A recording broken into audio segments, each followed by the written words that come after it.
I also wanted to bring this up with Lamar Jackson. They have a new offensive coordinator there. Greg Roman was let go, and they brought in Todd Monken. How many times did Kirk Herbstreit say Todd Monken during the college football playoffs? Too many times. One of his favorite go-to guys. Yeah. Used to be Brent Venables. I thought that he was getting paid with every mention, like he was going to name drop, Todd Monken, offensive coordinator with Georgia. Todd Monken. And then you're going, okay, Herbie loves Todd Monken. And now Todd Monken is the offensive coordinator for the Ravens. And here's Lamar Jackson on what the offense is going to look like. I mean, just being able to throw the ball down the field. We sometimes we can't. Running can only take you so far, and I feel like with this new era of teams and offenses in the league, I feel like we need that, and Coach Todd Monken, what I'm seeing his offense so far is looking tremendous. Do you feel like you won't have to run as much? You scaled back a little bit? Absolutely, especially with the receivers we have. Bade, OBJ, Zay, Duve, Pro, all those guys. You got Isaiah, the tight end. I can't say Zay. Isaiah, the tight end. Mark, my guy. It's looking real good. Okay, Todd Monken has bounced around. He was at Georgia, did a wonderful job with that offense. He was in the NFL. He was with Tampa Bay. He was there for 3 years.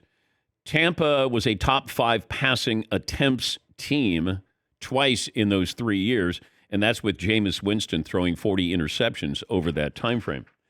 I want Lamar Jackson to continue to run. I just want him to be smart when he runs. Same thing with Josh Allen. This is why you're great. I don't want to take away what you do better than anybody else in the league because I'm going to make you a pocket passer. I would just say to Lamar Jackson, let's be smarter when we run. I don't want you to stop running.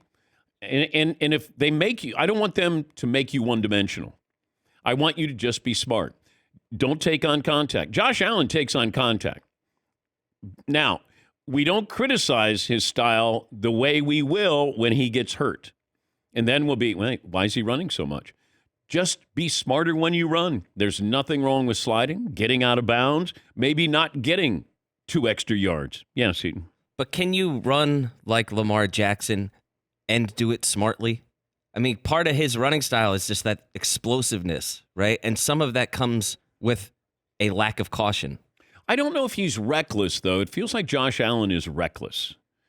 That he brings on contact. I don't know if Lamar's running style, I don't know if it's ever been described as reckless. But I want to take advantage of what he does well. It's when you draft a quarterback and he's great at something in college, I don't want to change you. Like Justin Fields. Now, I hope he can become a better passer, but I want him to continue to run. Because if he doesn't run, you're in trouble. Because you don't want him to just pass. And that element of surprise. What are you playing for me to do? We're playing for you to run. If I'm facing Lamar Jackson, I would say, go ahead, pass. We don't want you to beat us with your legs. Yeah, Paul. I went back and looked at some of these running quarterbacks. 2 years ago, Lamar Jackson had his lowest amount of running attempts per game of his career. He had his worst passing year of his career. That was his worst year as a passer. If you go back to Cam Newton, 2015, he ran 8.3 times per game. He won the MVP, the league MVP. The next year, you could find articles, I'm going to focus more on my passing, blah, blah, blah. He ran 6 times a game. He did not make the Pro Bowl. And he was not injured. He just didn't make the Pro Bowl. The next year, he went up to 8.7 times a game and was back in the Pro Bowl. Yeah, that's what he did well. That he put pressure on you by running. He was not a great passing quarterback. Now, it did cut short his career. But if I'm bringing you in, I want you to be great. I'm not going to put, wrapping bubble wrap around you. I need you to be that weapon forever, for, however long it is. But you don't have to lower your shoulder. You don't have to prove you're a tough guy. There's nothing wrong with getting out of bounds. These quarterbacks who try to take on contact, want to prove that they're, Andrew Luck did this. After a while, just the sheer attrition of taking these hits. And Cam took, I bring this up because I was on the sidelines when Denver played Carolina. That was the opening night game in Denver. And I'm telling you, when you hear contact, you'll hear contact when you're on the sidelines. The hits that Cam took in that game, when Cam played against Washington, and they were just saying, we're going to pound you. We may get flagged. We're going to pound you. And that's what Denver did. Was it Trevathan who hit? Danny Trevathan. We actually did the show the next day, and you brought up the topic. Do you think the Denver Broncos had a concerted effort to take Cam out of the game with the way they were hitting him? Absolutely. But that's when you see, and you rarely see a quarterback get hit like that many times. And I just came away from thinking that with Cam, he's got to be smarter when he runs. He's the biggest guy on the field.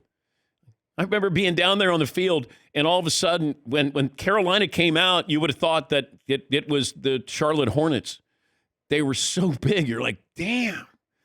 Now, they have cleats on, so you're elevated a little bit. Who was they had a tight end, I think. Kelvin Benjamin? Yes. Oh. That's one of the biggest guys I ever seen on a football field. Yeah. Kelvin Benjamin. I go, damn, how do you stop that guy? Frustrating player. Yes. You're going, oh, my God. That guy has everything you need, except for whatever was inside all his the heart. tangibles. Yes, he did. He had tangibles and intangibles. Every tangible. Yes, he did. But he was not a difference maker. If you put it all together. Yeah. The USC tight end. A tight end or the wide receiver? Mike Williams? Mike Williams. Oh, he's built like a tight end. Yeah. When we were on the field for that game, what was that, the Rose Bowl? Yeah, maybe against Nebraska or something. I can't remember. Maybe. I just remember being on the field, and he came running by, and I go, what's his number? Damn, he's a wide receiver. I just can't imagine hitting some of those guys where you're going, oh, God, this is going to hurt. Kelvin Benjamin, I think Florida State, right? Yeah. Came out 6'5", 245 at wide receiver. Yeah. Never put it together. And Cam is 6'5". And Mike Williams was, 6'5", 6'6"? They just came out, and you're going, man, those are football players.